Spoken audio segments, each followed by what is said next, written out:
live in Dutchess County, New York, in the town of Red Hook. And I started my group because I had an encounter as a teenager on the mountain where I lived. I lived at the base of Stissing Mountain in the town of Pine Plains, New York, which is about 15 miles from here. And that's where my parents bought a house there and we fixed it up. And when I was, I think, 13 or 14, we moved up there. Couldn't wait to get out of where we were living in Westchester County. And it just, I didn't like the city atmosphere at all. So we moved up there. We lived on a lake, a beautiful lake, and we had the mountain behind our house. And one night I decided to camp by myself at my favorite spot up on the mountain behind the house because I had gotten grounded by my parents as a rotten teenager. And I said, I'm not even going to tell them. I'm just going to, go out and go up on the mountain and sleep. And so I set up my little tent and it started to get dark. And all of a sudden I hear this loud owl call. And it sounded like it was right in the tree above me. And I was like a little unnerved because it was so loud. Like I didn't, think it was a normal owl. And then a few seconds later, the most god awful scream, yell, howl. It was like ear piercing, shook my chest, and I just felt the blood drain out of me. And I froze. And I'm like, oh my God, what is this? Whatever it is going to kill me. So I have to get out of here. So I got up enough nerve to just bolt out of the tent, slide down the steep ravine, and burst into the house. And my parents are like, what's the matter? Where were you? And I said, I was up on the mountain and there's something after me. And they said, well, that's what you get for, going out there in the first place at night. And, I was in trouble anyway. So I never knew what a Bigfoot was back then, never heard the expression. Maybe I might have heard of a Yeti, but I don't even think I did. So it was kind of scary and it always stuck in my mind. So it wasn't until I think 2011 when I had that show Finding Bigfoot on and I was in the kitchen, doing the dishes and the television was on and I heard that same yell, scream, howl. And I said, that is what I heard that night. So I got on my computer and I Googled Bigfoot sightings in Dutchess County. The first one that popped up was a daytime road crossing on Lake Road in Pine Plains, which is where I lived. So that was, the start of my investigation, definitely. And from Well, there, I just, found people that I knew that owned farms and people that I spoke to that had encounters locally. And, I started going out investigating and finding evidence pretty quick. Hmm. so how much time passed between that scream that you heard on the mountain camping by yourself and when you began to do, some research on your own? Probably 40 years, believe it or not. Yeah, I was a teenager, so it was back in the late 60s, early 70s when that happened to me. So, yeah, and I'm pretty old now. So, yeah, it was a long time, but it's something that stays with you. You'll never forget it as long as you live. So since you continued living there with your parents, and of course the mountain was still there, did you ever have any more exploration of out in nature back there? Or were you afraid to go out there? Um, I wasn't afraid, because I couldn't identify what it was, but I would certainly never go alone or at night up on the mountain after that, because we never really had any bears or mountain lions that I knew of back then. But since then, I had been deer hunting about 10, 15 years ago with my brother up there, and it was in December.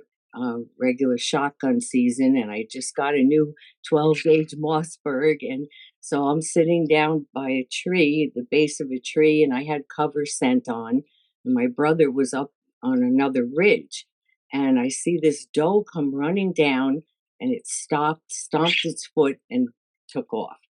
The next thing I see is this gold color between the trees. I said, "Is that somebody's golden retriever?" And then it stepped out, and it was a full-grown mountain lion. And I watched it. It went up on a ravine and sat there and started washing its face like a cat. And it took a nap. And I kept peeking from behind the tree, praying it wouldn't scent me or see any movement. And after an hour and 10 minutes, it just stood up, stretched, shook itself, and took one leap and went off into the woods. And that's when I stood up and yelled for my brother. And I said, "Did you see what I saw?" And he said, "No, I was, too far away." So now we do have mountain lion and bear up on the mountain. But back then I didn't know, and I had no fear. But after that Bigfoot experience, that it makes you think, what the heck is out here? Has anyone else that you know of had any experiences back in those woods? Oh yeah, I have interviewed people that their grandparents lived on Sissing Mountain, and they were kind of poor. They had a trailer that they lived in, and the kids I talked to were the grandchildren. This was many years ago, and they told me of experiences when they were little, spending the night at the grandparents' house, and the Bigfoot would run around the trailer screaming, slapping the side of the trailer. Their grandpa or uncle one night had a fire in this, garbage container, metal container, and he was throwing wood in it and, papers. And all of a sudden, he looks across like 15 feet away. There's a Bigfoot staring at him.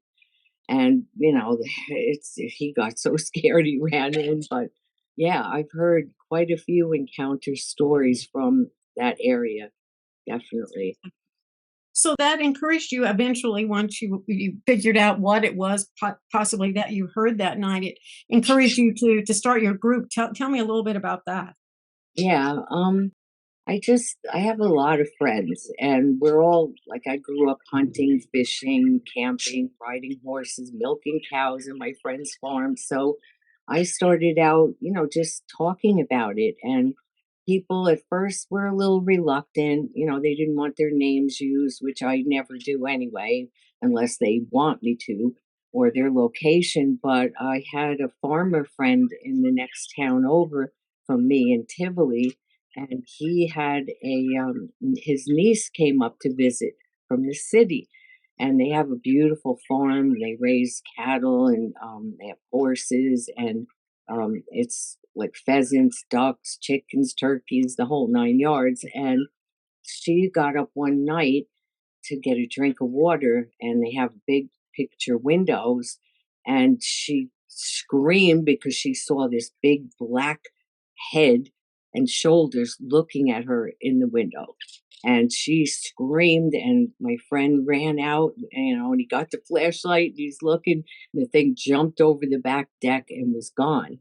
So when he told me that, I said, "Would you mind if we started investigating at your farm?" And he's like, "No, go ahead." He has, I don't know how many hundreds of acres. And it wasn't long before we found hair on the barbed wire fence. We found tracks. We found a entire cow carcass that something had killed, and we're assuming it was a Bigfoot, and tucked it under these bushes. So I have the skull and a couple of leg bones. We couldn't bring the whole thing back, but told him, we said, "We found this cow." And he's like, "I wondered what happened to that cow." Because I couldn't find the ear tag. Usually, you'll find an ear tag somewhere. But yeah, so we found so much evidence on his farm. And then not too far away from him was a gentleman that had ongoing activity at his property. And he was from the city, and he didn't know anything about Bigfoot either. And He was dredging a pond, built the house was built, and they were dredging a pond. These guys were working there, and they left their machine out in the yard. And one night he heard something outside, and he opened the door and stepped out on his deck, and he sees this tall bipedal creature standing next to the backhoe. And he was like, "Oh my God." So he ran back in the house, and he didn't know what it was. And so the next day, when the workers came to, finish dredging and stuff, they found a numerous amount of huge tracks, human like tracks with toes all around the pond. So that's when he contacted me. And so I started investigating there, and I was there for 2 years, and so many things happened there that I personally would never spend a night at that man's house because there are so many of them. I think there's a whole clan. We've seen a blonde colored one, a reddish colored young one he calls baby, just a few others like, dark black or dark brown. They broke trees down one night when we were investigating with four other men. We were all geared up, and we had a FLIR camera. One of the men from Massachusetts brought it. So we went out in the daytime and showed them the lay of the property, and we went in to have dinner. And so he has a long table, and the one gentleman and I were facing his window, and we see this white creature walk by, and we're like, "Did you see that?" And so then we all jumped up, got our gear on, and I went out on the deck first. The other guys were still gearing up. Soon as I stepped out on the deck and closed the door, I heard a crack and splat into the creek. So I'm like, "Hurry up, guys, come on, they're out there, they're, doing stuff." So we started walking down, and the man with the FLIR was filming, and he got five of them on the camera. So he's like, "Contact, contact." So he's like, "Come here, come here." So everyone was looking at them through the FLIR, and it was very cold at night in the end of December, I think of 2014.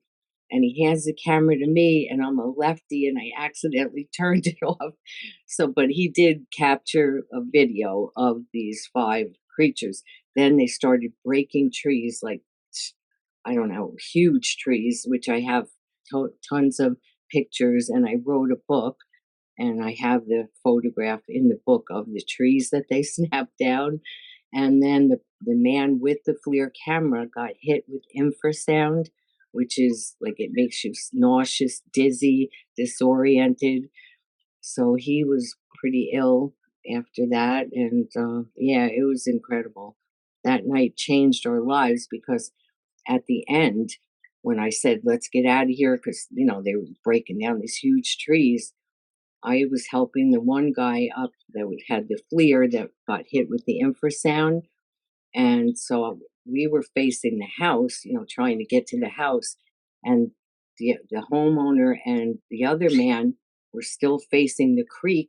And all of a sudden, this blue light shot up into the sky, and everything went dead silent. And it totally changed our lives. I mean, it was like they're not just, an animal in the woods. They are, they have powers that either interdimensional or supernatural or, something, that they're not just an animal. But that was a very extended period of time that you were researching that area in that Right. vicinity, right? Yeah. And what happened with the film? The homeowner's very protective of them. Sure, He I fed them understand. every single day. He made sandwiches for them, and he would nail them onto this fence by the creek, and they would take the whole bags off, and then we'd go out the next day and find the bags slit open, like not chewed, like a raccoon would rip them apart, or a bird, just sliced open, the sandwich taken out, the bag on the ground. And he made us all promise never to share the footage, which, we have to respect him because he still lives there. So Yeah. Exactly. So I yeah, can I have it, understand. but I can't show it to anybody. Sure, I totally understand that, and a lot of people are protective of their properties, and I can appreciate that as well, naturally. Yes. So what the man was it only one person that got hit with the infrasound? Yeah.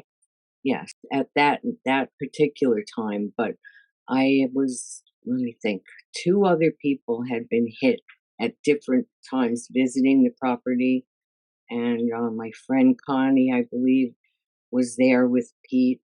I think I don't think I was there that day, and she got hit and knocked to the ground. And then I think my friend Joel, who is a trapper, went there and he had a bad experience too. So, they're not all nice. I mean, some of them won't harm you, but there's some that will. So you never know what one is there, or, if they have young, which we knew they had a juvenile female because we do have a photograph of her. She was, it was taken by a trail cam that the homeowner had set up, and she was eating something, and she was in like a tree or bushes, and then we blew it up, and he calls her baby, and he had actually seen her. She ran up to him when she was small and grabbed at his leg, and he was like, what is this? And then I guess the mother or the father, grunted or something, and then she ran over to them. But he has ongoing activity there. Are they fairly peaceful with the farmer? The farmer, yeah, he did have some things killed. He had a bunch of turkeys killed, young turkeys. I have the picture of this beautiful goat. It was a young goat that was in the barn, and a bite like this wide was taken out of the middle of the thing's back and just left there dead. And I have the photograph of that. And his son found it and he buried it. And then he told his dad, and the dad's like, wait a minute. He goes, dig that up. I've got to see this. And they took pictures and sent them to me. And it was just one bite, but like big bite out of the middle of this poor little goat's back. So he's had some incidents there, but he just recently passed away, and he was a very dear friend, and his wife and son have the farm now, but it's so sad that he had COVID. You've researched this for a while now, and these are some really interesting cases here. I want to go kind of back to that blue flash of light. I mean, all of this is happening. Everybody's out there. It's kind of intense. And then just this blue flash of light, and you said everything went silent. Did anything Yeah. else change? Just silence? No, just dead silent. And then, we went in, we put the clip in, and we got him online and everything. And then the next night was New Year's Eve. So the homeowner had a girlfriend, so he picked her up and they went out to dinner. They got back at, I guess, around 1 a.m. And he said they got out of the car and there were 30 sets of eye shine. Well, he has a big property all around, some high, some low. And they ran into the house. He got his shotgun out, locked all the doors. They didn't sleep all night. The next morning, she said, "Take me home," and she said, "I'm never coming back there again." So I think out of retaliation for getting them on film, they decided, we're going to retaliate and we're going to just be all around and scare him. And they did punch out his motion lights on the house. They flipped over furniture like his porch and deck furniture. They had thrown rocks at him when he was mowing the lawn.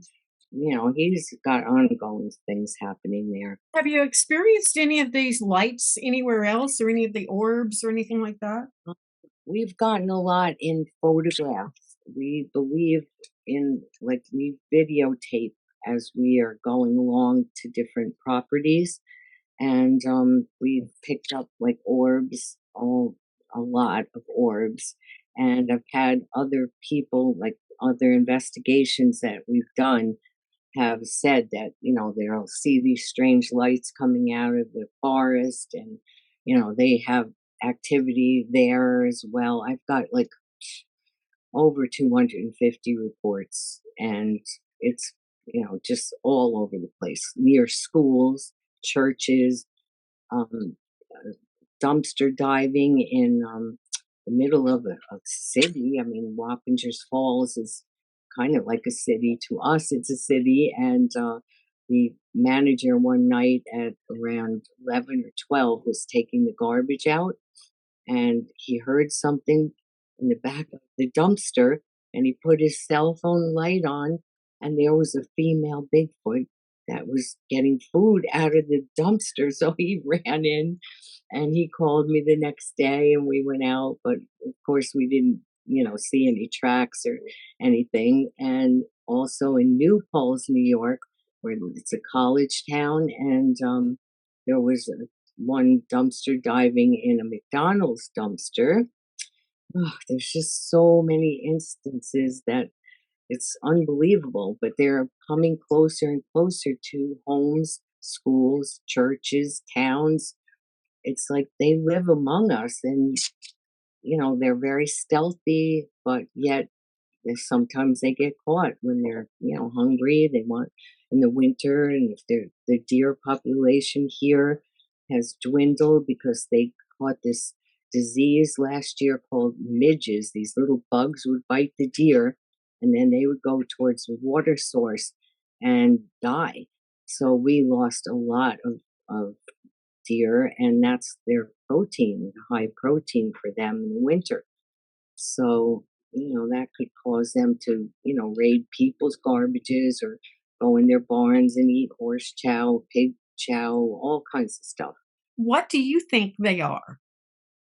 Personally, I don't know. Let's think. I mean, I definitely believe that, more maybe possibly from aliens are dropping these things off, because I've had other reports from fishermen right out on our bridge, because I have a bait and tackle shop and we live on a pond and a creek. And one night these two guys were bullhead fishing across our, right on the bridge there. It was 2 a.m. and they said they saw this blue light shoot down from the sky, and then they heard branches breaking. So they, what the heck?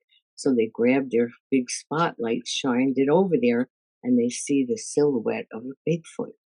A few minutes later, my friend who lives across the street was outside by the bonfire, and she heard this branch break like really loud. So she got up and went in the house. And the next day, I went over with a friend of mine to check it out. And this huge limb was broken, freshly broken. And we found a track of, I think, 14 or 15 inches. So I think, personally, I don't know. I mean, this is just my opinion, but I kind of have a feeling that, they might be connected with the aliens, because the mitochondrial DNA is human, but the nuclear DNA is unknown. So it could be genetic, manipulation for centuries by the aliens, or it could be the Nephilim, the fallen angels of the Bible breeding with the women of the earth. That's another theory. Or, like, I don't believe it was from Gigantopithecus blackie, like some scientists are trying to say. I don't believe that one bit. They have abilities that we cannot fully understand. They can cloak themselves.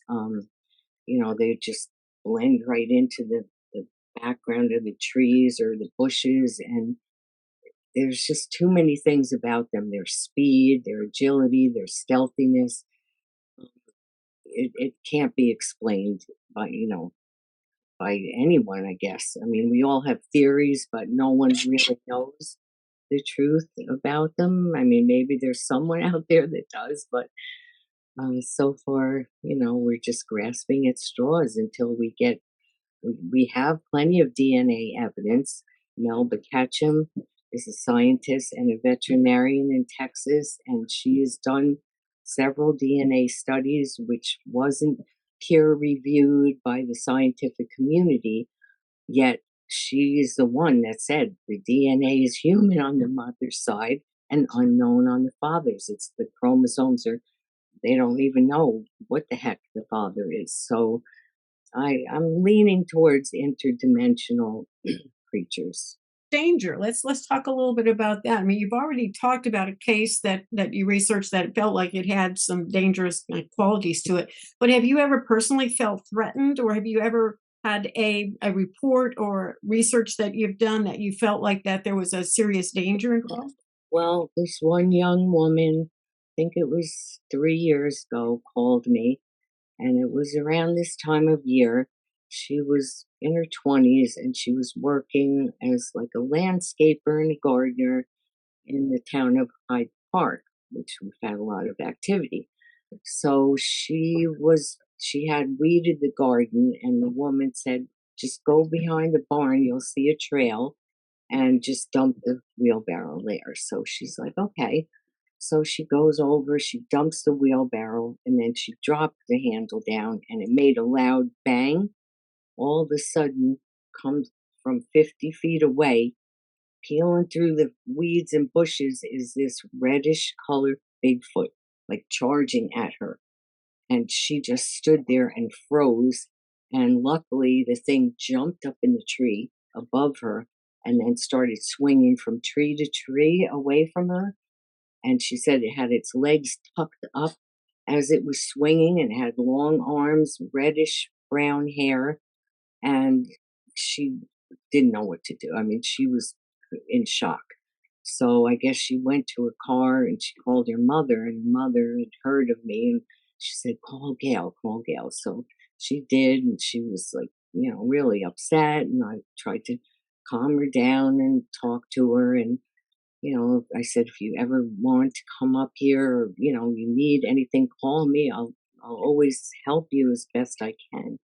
But she didn't want to give the exact location or even tell the woman what had happened because she just didn't want to. So we never were able to find the place. I knew the road that it happened on, but I didn't know which house it was. And so we just kept riding up and down the road trying to see where's there a barn, but we never were able to get in there to investigate. But that was scary. I mean, if it wanted to, it could have like picked her up and, done whatever. But that was the only aggressive thing really, and the night with the trees. Other times I've been out in the woods and investigating, but we usually smudge ourselves with Native American sage before we go into the woods, and we ask permission to enter. And being respectful, and we introduce ourselves. I mean, it might sound crazy to some people, but knock on wood, it's kept us pretty good. We haven't had anything really bad happen to us, and we've been out hundreds of times. So luckily, we're okay. You mentioned something about the Native American tradition of sage, but what do you know about the Native Americans' knowledge of these creatures? Mhm. Well, just about every tribe has a name for the Sasquatch, a Native American term, which I have a whole printout. So they are all aware of them. There's pictographs of them out west. And some tribes like actually traded with the Sasquatch. And then other tribes believed that they would come in the night and steal the women and children. So it's like conflicting because, how could some tribes, have them as their elder brother, they considered them. And then other tribes had violent encounters with them, stealing their children and their wives. So that's why at night they were not allowed to leave the, encampment. The Native American, elders would tell the kids, you don't go anywhere at night, and the women. So, it's kind of weird because I think like I've heard more violent encounters like in Texas and Mississippi and Missouri, some, And, like there's different types of Bigfoot, and there's one called the Gugly, which is a dangerous one with canine teeth and very, very dangerous, like ferocious, and they call it the face eater. So, I know that up here, knock on wood, they seem to be not as aggressive as they are down south or out west, but there's plenty of, I listen to a lot of fellow researchers and their guests on the line, and some people have like come within an inch of their life with these things, and other people have had, okay, they're living on my property, like we have them here, but they have never harmed us. They've like slapped the side of the house. The handprint is still on the front of my house here. They rang our We have two doorbells, one for the bait shop and one for the house simultaneously. They have different ringtones at 4 a.m. simultaneously ring. And we went out, nobody's there. They took one of my chickens and put it in with the rabbit and put the latch on one day. And I was like, how would a chicken get into this closed off rabbit hutch? But, they just do little jokester kind of things, which I think it's the juveniles that do that. But we have been lucky. We haven't really been harmed. Do you have pictures of that handprint on your front door? Yeah, it's right outside the door. I have a Anyone can see this. picture. I have a lot. The juveniles are, they get bored. They're like our kids, teenagers or something, and they're bored and they love watching people and they love looking in the window. So that's why I keep my shades drawn at night and my curtains, because I don't want to like, look out the window and see these big eyes looking at me. Once in February, I think 2015 or 16, I'm not sure, but I was out on the our front porch, and then there's the creek, and then there's a farmer's field, and I was outside, and my cat was out there, and all of a sudden I see these two huge bipedal creatures. There was snow on the ground, and it's pretty bright out, and I see two sets of green glowing eyes walking towards the creek, and I was like, God, who's over there? And all of a sudden, gone in a flash. But yeah, and we've had another one. One of my former researchers dropped me off one night in August, I think 2016, and she backed her car up in our driveway, and it was torrential rain, and her front lights hit the front of our house, and I had this rose bush in like a dip, and this huge Bigfoot was crouched down, and when her lights hit him, he jumped up and he ran onto our point by the creek. And she didn't tell me about it that night, but the next day she came over and we found a track 17 inches right where she saw me run.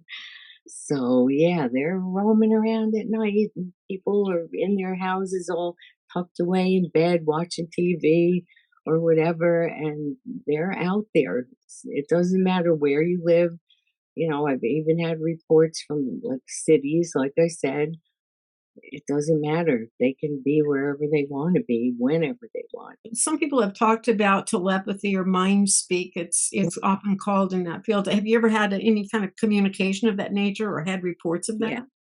One night, I was downstairs and I was laying down, just starting to doze off. The TV was on, and all of a sudden, it was 9:30 at night. I'll never forget this. I hear this voice. It's just not scary or anything, just a male voice say, "You've got company, Gail." And I was like, "Oh my God, what the heck is going on?" I didn't want to tell my husband because it was pretty new into the research, and he believes, but not 100% of everything. And so I freaked out. I got up and I was too scared to go outside. But that's probably what they wanted me to do. But I just went in the kitchen and I was pacing back and forth, and I'm like, oh, I know I should go out there, but I don't know what, I wasn't ready. Now if it happened, I probably might go out because I don't think they want to harm me. But at that point in time, I was afraid. I was afraid to even go out to close up the chickens at night if I forgot to close them before it got dark. But now I'm just like, you know what? They haven't harmed me. I don't think they will. So I just, you learn to live with them. And, I don't try to communicate that with them, or I don't do like in the beginning you're all gun ho and you're having campfires and trying to communicate with them and playing the drum, the Native American music. But I've kind of backed off on that, and now I do mostly residential investigations. I have a couple of people that come out with me, and if someone's having a problem, which there are all the time, we go out free of charge and we, determine if they have a plan there, if possible dog man.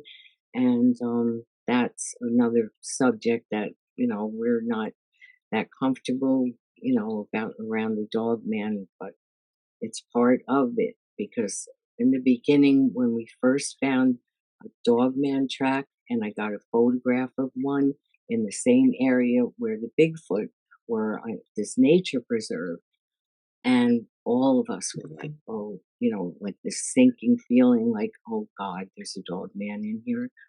And I was on a couple of podcasts, and everyone else was saying, no, Bigfoot and Dogman don't get along. They don't inhabit the same territory. And I said, they do. They really do, because I got photographic proof of a mother Sasquatch with an infant on her, clinging to her left shoulder, and a juvenile.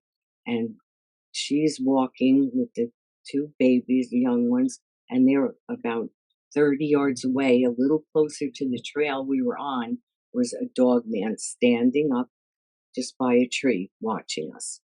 And it was like, ugh, we weren't really looking forward to, being around a dog man, but it's just part of the whole thing.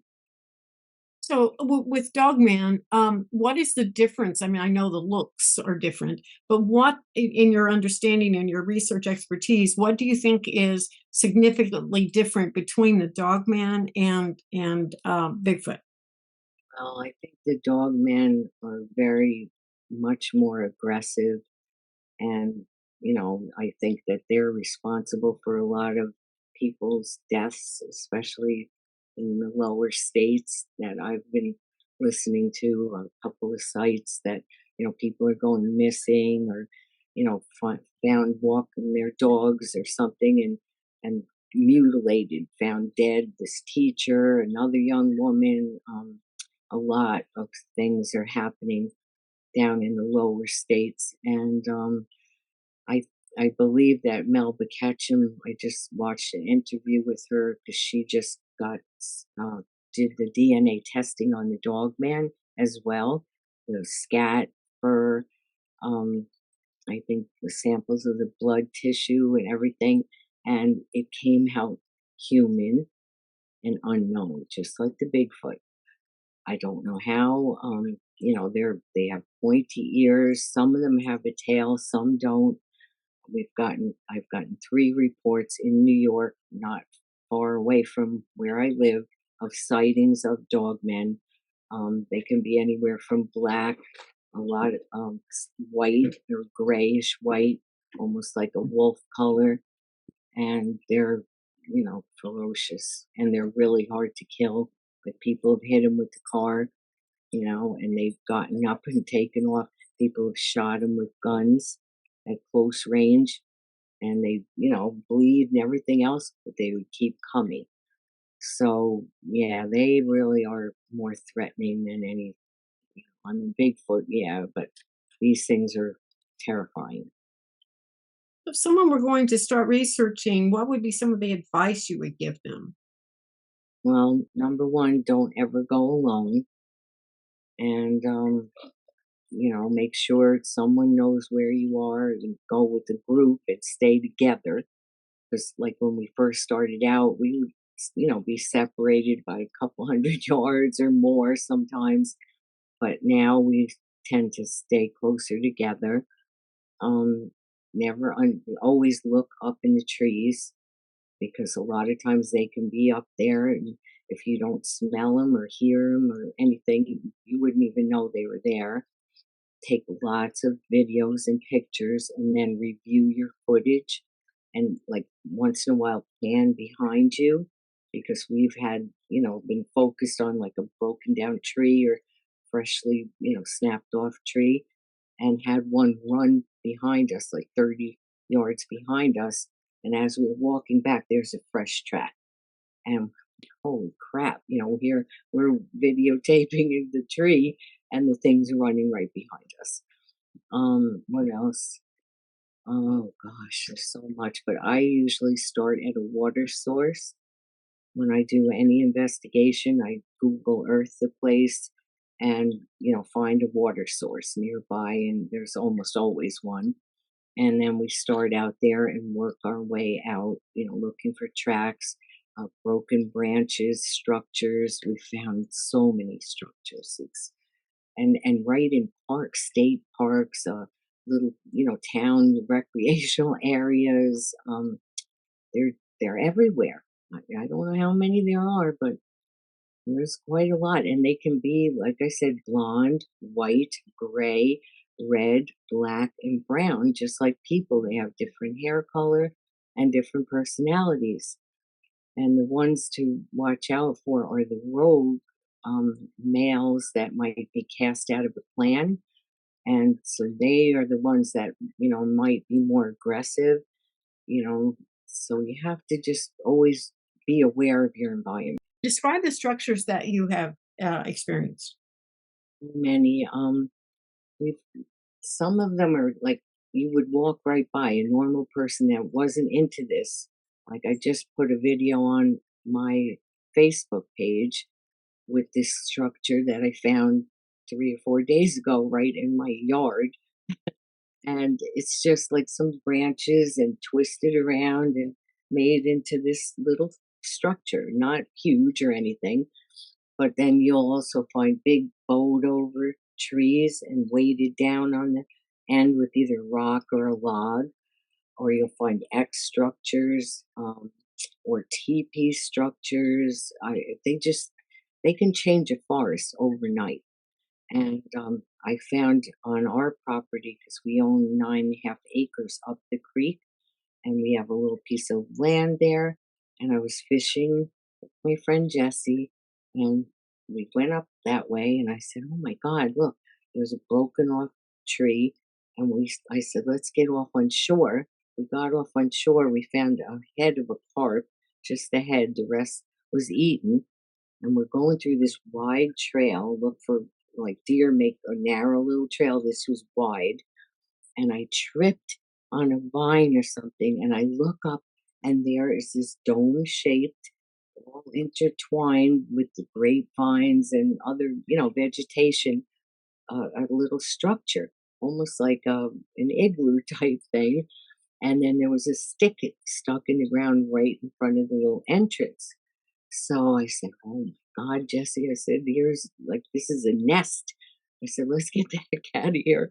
So we left and, we took pictures of it and everything. But they, I think it's just a theory, but it's not big enough for a regular Bigfoot to fit in this thing. So my theory is that they're putting the young ones, like the little ones, in there while they go out foraging for food and hunting and, killing deer or whatever, raccoons and beaver. They'll eat anything. And they even eat the roots of cattails in the spring, and they eat the skunk cabbage when it first comes up in the spring. And they use willow bark.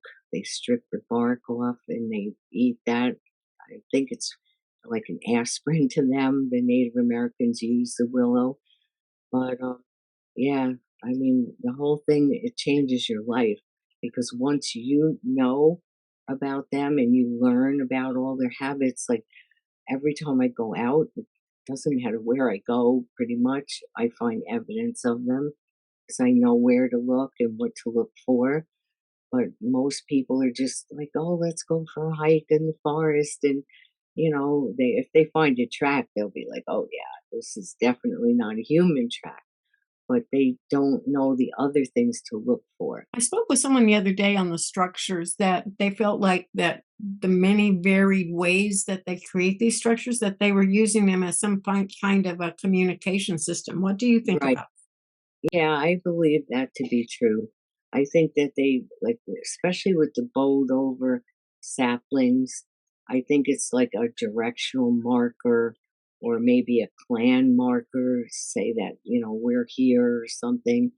And some of the other, like I've even seen ones that almost look like an asterisk and up high in the trees. And yeah, I believe that they can be a marker for other plants because, like I said, you couldn't fit a Bigfoot in them. Even some of the teepee structures are very intricately made, but they're not big enough for a Bigfoot to fit in. So why are they taking all their time to make these things? So it's probably true that it is a marker of some sort. What do you think about their intelligence, their ability to communicate with one another? Do they have a language? Have you ever heard anything like that? I personally have heard like that scream, and they would knock. I've heard tons of wood knocks even before I knew what they were that was making them because I hunted for many years. And so I would hear these knocks and then a knock from another direction, like 5 o'clock in the morning. It's not even light out, or, it's just starting to get light. And I'm like, who would be out in the middle of nowhere knocking on trees? So, I've heard the biggest knock I ever heard was at the homeowner's house in Tivoli, I told you about with all the activity. And we had just pulled in and got out of the car, and it sounded like a gunshot. That's how hard and fast. And the homeowner's like, "Yep, that's them." Because we're like, "What? Somebody's shooting over here?" Nope. And it was just one knock and whistling. I've heard them whistle, and they can imitate animal sounds like turkeys, a train sound. I've heard that. Um, Dogs barking, like cows mooing. They can imitate anything, and even human voices. So I haven't had that experience where somebody was calling my name, but I know people that have that, like, or their daughter was at school and it sounded like the mother calling the daughter, the exact same pitch and tone. So, yeah, they're very intelligent, probably more than we are. And they have such abilities to, cloak themselves to, the speed of them is so fast that when we go through our videos, like frame by frame, it, you can't even, they're so fast that even in one split second, you can miss them. So my friend had I think it was an Apple computer laptop, and hers would go in nanoseconds. And we actually caught a Bigfoot in this one area by the Hudson River that we were walking around doing investigations and stuff, and we caught this thing in a nanosecond of a frame. And we were able to see that it, came out from behind a tree, and we were like, holy mackerel. So their speed is incredible. So, have you ever heard anything like the Sierra sounds, that kind of language sort of thing? No, I've listened to Ron's, audio, and it's incredible. But I personally have not heard that. But I know people that have. Like, they call it samurai chatter. And even what's the man's name from Canada? He has got some Nefertia. Yeah, Sasquatch Canada, I think it is, but he's got some incredible captures of Nefertia, and he's been researching there for years. Mike Patterson, yeah, yeah, and he just put two pictures on. I don't know if you are go on different people's pages, but you should really check these two pictures. These two Bigfoot were looking in the window, and they look. The one had like white, it's like plastic ear plugs or something. I don't know. They look alien to me. They're really creepy looking. But yeah, they all look different. They all, have their own personalities just like we do. What have we not covered? What would you like our audience to know or understand about Bigfoot? Well, I mean, a lot of people are open-minded, but there are still some that are like they don't want to believe that it's true, and I think it's out of fear, which of course, I understand. But I think that we're underestimating them. I mean, like I said, they can be wherever they want, whenever they want. And the best thing to do is like, you know, they can tell if a person has good intentions. And that's why I have such a small group of people that I take out with me because I have to get to know the person really well and know that, they have a good heart. And I think the Bigfoot, like, they can tell if a person, what their intentions are, if they're good or evil. And if they don't like someone, they will, you have to be careful. You really do. So, just be aware of your surroundings, keep an open mind, be respectful, don't litter. If you're in the woods and you see some garbage, bring it back, pick it up, that they watch everything that we do. And I think that's why here they love it here because we're very, we love this property. It's been in my husband's family for probably over 100 years, and we're caretakers, and we don't, mess it up. Or they watch us cleaning, doing things, things, planting gardens and stuff. So if you're a good person, if you have good intentions, they can tell. And just be aware of your surroundings and don't ever go alone in the woods.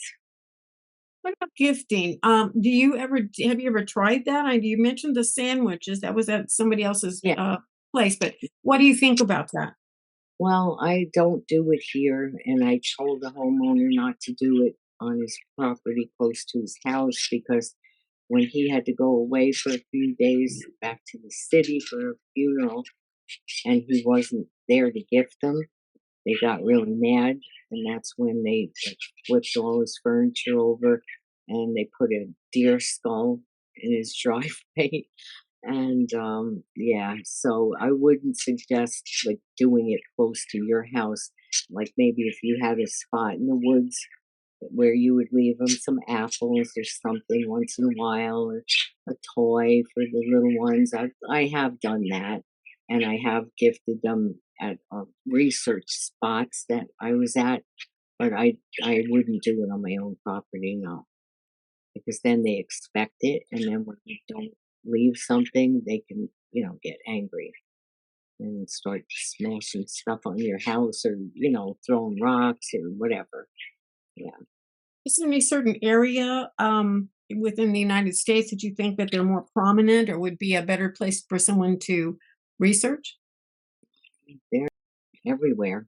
I mean, really, New York State, we wouldn't think that they would be in New York, and they are. California's got a lot of sightings, Washington State, Oregon, and, but really, there. If you go online, you want to research your state, go onto the BFRO website, and then you can put in your state and your county, and they will tell you, what sightings, when they were, and who investigated. Yeah, that's the best way to find out, like, if you wanted to do some research on your own in your own county. Guess I'd just like to say that if anyone has a problem or wants to know more, they can contact me on Bigfoot Researchers of Hudson Valley on Facebook. And my number's on there and my email. And I'd be happy, to talk to anyone if they think they have activity. Doesn't matter what state they're in because I get calls from California and, well, all different states and different times of the I've gotten calls at 4 a.m., which I don't appreciate that too much, but, the person had just had a sighting and was freaking out, so I was like, "Okay, calm down." But, yeah, they can reach me on Facebook and, it'll open up a whole new world for you. If you're bored and you're bored with your life or you don't like what's going on in the world, get out there, do your research first, be careful, and go out for a walk in your local park. You might just be surprised what you would find.